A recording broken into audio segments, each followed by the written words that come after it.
There's no denying hip-hop's cultural impact and staying power. Time and time again, hip-hop has bred artists that challenge the music industry's conventional standards. It can even be credited as the birth genre of the modern independent artist. Rappers like Chance the Rapper, Joey Badass, Isaiah Rashad, Mick Jenkins, and the Flatbush Zombies are a few prime examples of hip-hop's newest wave of indie rappers. Thanks to the internet and platforms like SoundCloud, Spotify, Apple Music, and YouTube, upcoming artists are able to push album quality releases and gain a solid fan base by themselves. Once they've attained a certain degree of fame, these artists either get picked up by a record label or opt to stay the independent route. Before, the popular move was to get signed by a major. And I'm the newest member of the Rockefeller team. While major record labels provide artists with the funds and the administrative support to record, produce, publish, package, and distribute their music, much of the support comes with a lot of strings attached. Artists often lose creative freedom and face album delays because labels dictate the recording schedule, final production notes, and what singles get released. Pro-independent artists call it selling out.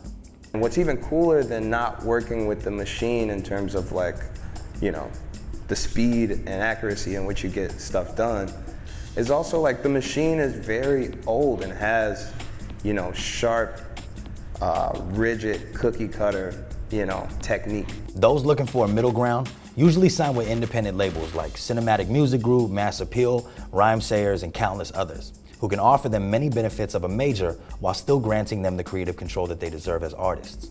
The competitive climate has forced major labels to adapt.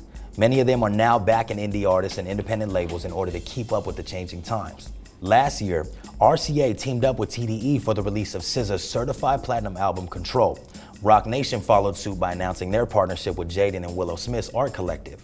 Unlike rappers working alongside labels, those with an entrepreneurial spirit face a bigger uphill battle.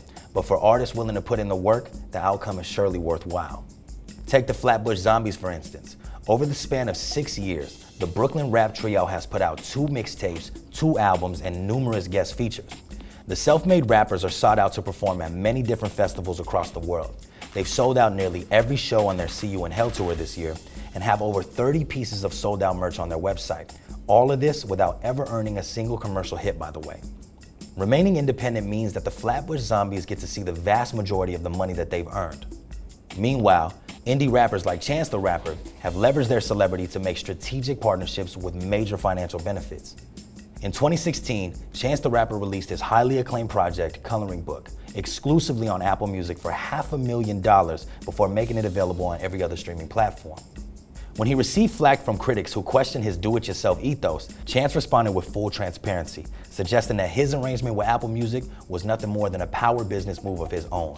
Not only has Chance altered the way that indie artists think about releasing their music by pulling this amazing deal, but he also kicked open the door for independent artists when Coloring Book became the first streaming-only album to win a Grammy in 2017. Chano was up against artists like De La Soul, DJ Khaled, Drake, Schoolboy Q, and Kanye West for Best Rap Album that year. And this is for every indie artist, everybody who's been doing this mixtape stuff for a long ass time. Shouts out to DJ Drama for doing it first. He put in that time. Shouts out to every independent artist out there. Shouts out to SoundCloud for holding me down. It's another one, baby! Chance walked away with 3 Grammys that night. He also took home Best Rap Performance for No Problem and Best New Artist. Hip-hop's modern independent artists are shaking up the music industry and designing the blueprint for artists that are unwilling to compromise their vision. But it doesn't come without the challenges. So you tell me what you think. Should artists sign to a major label, or should they deal with the challenges of being independent and reap the benefits? Let me know in the comment section below. For All Def Music, I'm Jay Taj, and this is The Report. What up, squad? I hope you enjoyed the video. If you did, you can hit the subscribe button. You can also follow us on Twitter and Instagram by clicking the links below. Until next time, thanks for watching All Def Music.